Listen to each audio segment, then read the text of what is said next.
Panitia Pelaksana Asian Games 2018, Inasgok semakin percaya diri dapat melaksanakan Asian Games 2018. Kerjasama sponsorship sebagai salah satu dari 4 sumber pemasukan utama Inasgok sudah terwujud dalam bentuk penandatanganan sponsorship dengan 6 badan usaha milik negara. Menurut Ahmad Najib, Asisten 3 Bidang Kesra Pemprov Sumsel, dari hasil kerjasama tersebut sebagai tuan rumah, Sumatera Selatan Palembang siap untuk menyelenggarakan event tersebut. Karena nantinya akan didukung penuh oleh pihak sponsor dengan 11 cabur yang dimainkan ditambah dengan 2 nomor sepatu roda. Untuk kesiapan venue saat ini telah mencapai 85%, terutama progres pembangunan venue bowling dan convention hall shop tenis yang terus dikebut.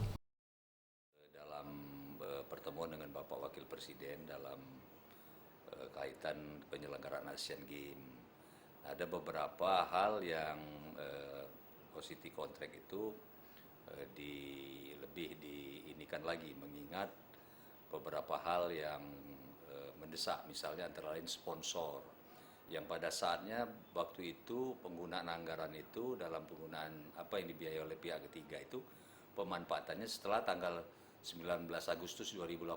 Nah itu terlalu strict ya, terlalu strict. Nah oleh karena itu ada salah satu klausulnya itu bisa digunakan.